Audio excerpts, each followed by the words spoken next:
So look, I've made tens of millions of dollars by the age of 22.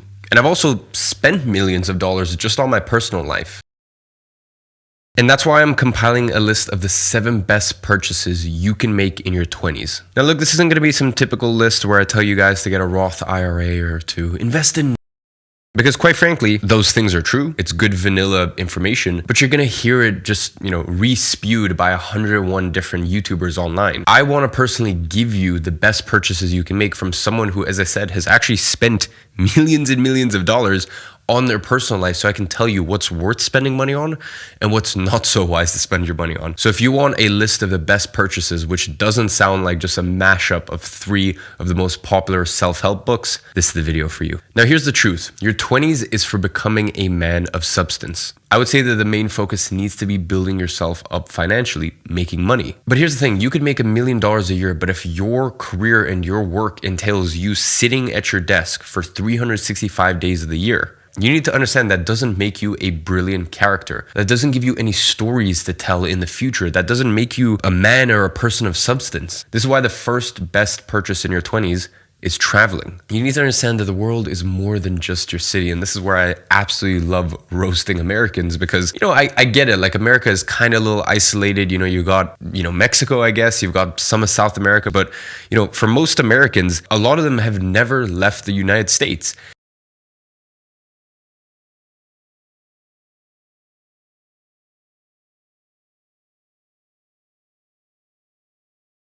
And it's so crazy. They don't understand that there's different cultures, and they don't understand that in most cities, 7-Elevens don't exist, or just like even weird little things. Like they don't understand that air conditioning, like in most of Europe, you just don't get air conditioning in most of the places unless it's like a new build apartment or a hotel or something like that. So as I said, this specifically goes out to my Americans. You need to spend money to travel the world. And by the way, very important here, I'm not talking about luxury travel. Luxury travel is nice, and for sure I do a lot of it, but that's not where character is built. I'm talking about the times where you go to remote countries, where you integrate yourself in the culture, where you go trekking, where you, as I said, you really speak to locals and you really start to understand the different cultures, all of the beautiful cultures around the world. Please never ever let someone tell you in your 20s that it's smarter to excessively save and penny pinch compared to spending a lot of that money on traveling. I'm not saying be irresponsible and, blow 80% of your income on traveling. That's not what I'm saying. What I'm saying is you need to do it within reason. No matter what situation you are in life, you should always be saving at least 30%, saving/investing 30% of everything you make at a minimum. When it comes to saving and investing, I actually save 70 to 80% of everything that I make. But if that is the case, then go spend money on traveling and also try to go travel places where you can still run your business or your online side hustle or, whatever it is that you are doing. By the way, speaking of making money online, I guess it's just because I've been running online businesses for 6 years, ever since I started my first business when I was still in high school. So sometimes I speak about it nonchalantly, but I understand, people are always wondering, where do I start? So if you want to find out the best online business model to start, I actually use some very interesting data as well as KPIs in order to build the money making matrix. That video is on YouTube. It's gotten over 1 million views this year. You guys seem to absolutely love that video. So if you've been procrastinating on starting an online business, check out that video and I'll run through 5 or 6 of the most popular models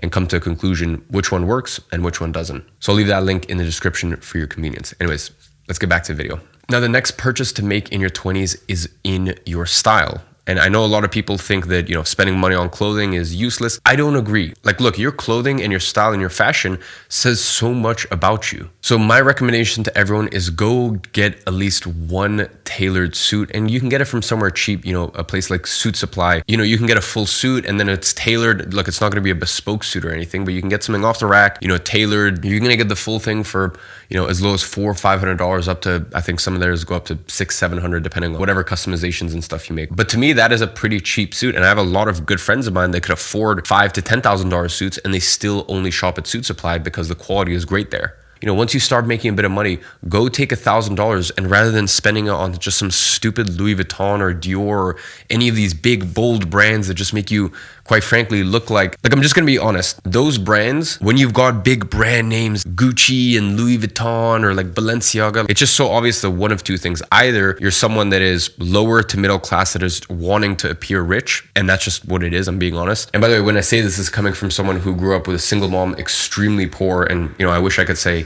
I was just a genius and I had tons of motivation growing up. No, like, I'll be honest, I started my businesses out of pure desperation to try to take care of me and my mom. So when I say this stuff, I'm not trying to judge you. I was there. So it's either that or someone who makes a lot of money, but they're just not confident in themselves. So they feel like they need to have these big brands and everything, to validate that other people know that they have money. Rather than doing that, go to some good brands, go get, your essentials, go get a few nice t-shirts that fit really well on you. Go find some trousers, make sure they're not too skinny. Rather than jeans, get some trousers and then go and get that to a tailor.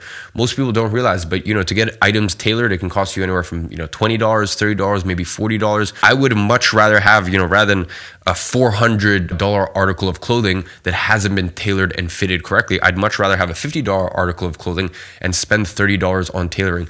You need to understand that in order to have a incredible wardrobe that just sits well, is classic, is timeless, it really doesn't actually cost you that much money. And the great thing is that Gucci shirt, which is cool this year, in 3 years, that won't be cool. Whereas when you buy timeless items, you can use them for the rest of your life. Now, you might be wondering, why am I saying all this stuff? The reason I say this is because you are treated differently depending on the way that you're dressed. Look, your confidence will go through the roof when you are dressed well, when you present yourself well to the world. Now, the next best purchase you can make in your 20s is the tools necessary in order to build a high income skill that will then serve you for the rest of your life. I'll give you an example. For me, when I was 15, I took some of the money that I made from my first ever side hustle when I was 14, and I used that to buy a camera. So I used that to learn photography, videography, and that led into me doing client works. And then that eventually led into me having my agency, which was the first business I started when I was 16. I was a creative agency for a year. And then from there, I transitioned into more of a performance marketing agency. And even still to this day, even in my position where I make over $10 million a year between all of my businesses, and that's not revenue, by the way, that's post-tax income. Obviously, a lot of you guys know, I live in Dubai, so I don't pay tax. And although that's a monumental sum of money, there's so many little skills that I've picked up over the years. There's so many high income skills that I've picked up over the years that, like, if I lost everything, literally everything, I know that I'm always fine. And that's just like, it's a cool thought. Let's say you want to learn sales, for example. A lot of people, they just buy sales courses and stuff like that. I recommend you take improv classes. I recommend you go to public speaking classes. This is money that you can invest in to really hone in and really refine the skill. Let's say, for example, you want to learn code. Obviously, there's a bunch of really good courses and programs out there dedicated specifically to that. So whatever it is, whatever you decide your high income skill will be, buy the tools necessary in order to cultivate that. Now, the next purchase is something that a lot of people will really, really sort of disagree with me on, but I want you to put your ego to the side and just listen to me, please. The next best purchase you can make in your 20s is a watch. And by that, I specifically mean an expensive timepiece that holds its value and is recognizable by other people. I've had many people tell me that I'm an idiot for having, at this point, almost $4 million watch collection. And yet for my, let's say, $3.5 million watch collection, I've only put in maybe $2.2 million out of that. So I've made well over $1 million just by owning watches. Obviously, because very early into me making money, I've always been very passionate about watches. So I have a good relationship with the brand where, if I buy a watch, I walk out and it's instantly worth, substantially more than I paid for it. You'll start to understand this over the years. There's a difference between spending money and parking money. For example, there's a lot of watches out there where, let's say you spend $10,000 on it and you walk out the store and it's worth $6,500. I don't recommend you do that. That's not a smart financial decision. What I'm saying is that $10,000 watch you want, let's say, you walk out of the store in $6,500. Well, then I recommend you get it from the open market and you buy it for $6,500 because it's towards the end of the depreciation curve as is. So I recommend buying a luxury timepiece for everyone watching this as long as you have $30,000 liquid or more. Because look, for me, you could have $30,000 in the bank, or you could have a $10,000 watch and then $20,000 in the bank. But having that money in the bank gives you absolutely zero benefits. And whether you like it or not, whether it makes you upset or not, whether you think, the world is superficial or not, the world is the way the world is, okay? So you just got to deal with it. There are insane benefits of having a watch, and not only, having a watch, a specific type of watch, First of all, it's instant status. It's also conversation starter with other people who are watch collectors and into the watch world. And immediately it sort of sucks you and it pulls you into different groups. I'm just being honest with you. If a client sees that you have a $10 or $15,000 Rolex on your wrist, it's literally instant status. It's more credibility. And I know it sucks. You're like, why is the world like this? It's just the way it is. So for me, it's much wiser to have your money in watches than it is to have it sitting in the bank account just doing nothing. Now, for some of you guys, you have gotten yourself into sticky situations where you have way too much debt. And I'm not talking about the good kind of debt where, you're using the bank's money in order to make more money. No, I'm talking about the crippling ultra high interest rates when it comes to things, for example, like credit cards. If you are late on your credit card payments before anything else, this should be your number one priority, because the interest rates that you're being charged, it's not like you're going to get an outsized return investing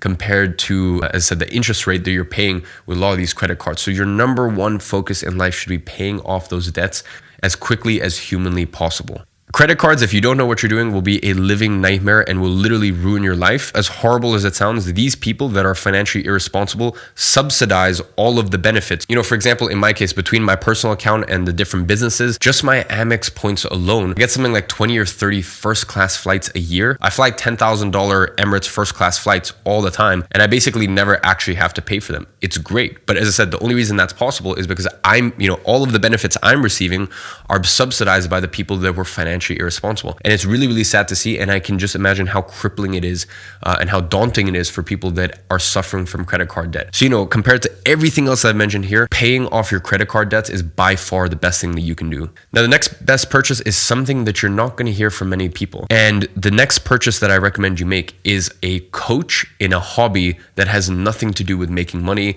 Look, let me tell you something. Back in especially 2017 and 2018, when my business started to really take off and I was, making really good money.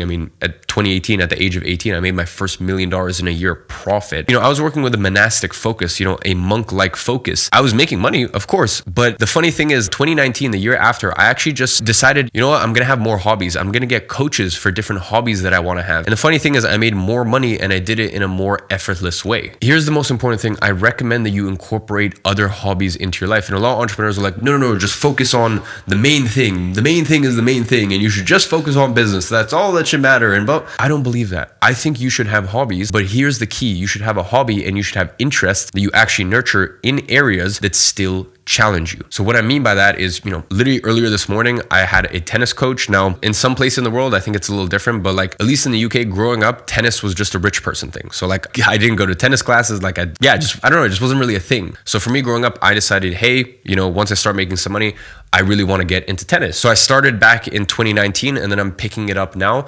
I've spent an hour and a half multiple times a week playing tennis. And I can tell you, when I sit at my desk, I feel more motivated. I feel more disciplined. I feel more excited for the day because I'm like, I've already challenged myself in something outside of business. A large part of it as well is going through the phase of sucking, right? Because the thing is, you guys will get to a point with your business where you're actually really good at it, right? You're really good at it and you don't experience that feeling of I'm stuck, or I feel as though I'm not competent, or I feel as though I don't know what the next step is. So I think it's really important in your life to actually have things where you're a beginner and you're trying. I had this experience maybe 9 months ago or something like that.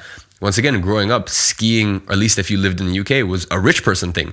So I had never been skiing in my entire life until the age of 21, literally as I was about to turn 22. So 9 months ago, I put on my skis for the first time ever, and I was just terrible for the first few days. And eventually, after a few days of coaching, I got really good. And when I sat back down at my desk, every day after skiing, I just felt so much energy. And I'm like, it really just revitalizes you. And I think it's so important, as I said, to spend money on coaches for hobbies that don't have to do with, just work and focus, like something that challenges you. Another great example is chess. Learn chess or get an online chess coach. Or, let's say you want to learn how to play guitar or piano, find an online coach for stuff like this. Now, the final best purchase you can make in your 20s is investing. And I left this for last because you can look at 101 different YouTube videos out there. They're all going to say the same thing.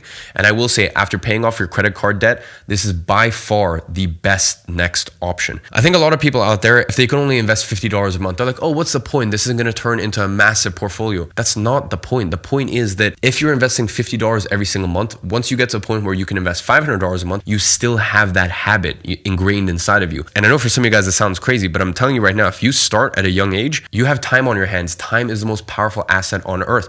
So you might get to a stage where you're 40 or 50 and you can invest $50,000 a month, or, maybe even $500,000 a month. I know this sounds crazy, but trust me, you can accomplish a lot in a decade or 2 decades time. And the thing is, if you start these habits young to actually invest, then it just becomes effortless. It's second nature. So the best thing that you can do in your 20s is just start DCAing. DCA basically means dollar cost average. So every week or every month, just invest into the markets. Now, my best recommendation is either stocks or crypto. I'm not actually a massive fan of stocks. Well, I will say, at the time of recording this, with the way the stock prices are, I find them a lot more appealing, at least these days. So the best thing you can do is just make a commitment that every week or every month, I'm going to invest the same amount. And you basically tell yourself whether the markets are down, whether they're up, it doesn't matter. I just invest. I just make sure that I have time in the market. And the reason I recommend stocks or crypto, by the way, is because they're fractional. You can buy fractions of something. Whereas I guess for me, just at a young age, I always thought, okay, real, big wealth in terms of, owning assets is owning property, and property is great. I'd recommend it for everyone here. But obviously you can't buy a fraction of a house. Well, I guess there are some companies out there that are trying to do that, but you kind of get my point. It's just much easier to dollar cost average into the stock market or the crypto market every week or every month. Ladies and gentlemen, this video will get you started. And as I said, I've shared things here that you probably have not heard anywhere else on the internet, and probably contradicts a lot of these, self-help guru, but look, anyways, whatever. I created another video called the 8 money tips for millionaires. I'm going to leave that right here. This video is great, but if you watch that video, it's going to 10x your results.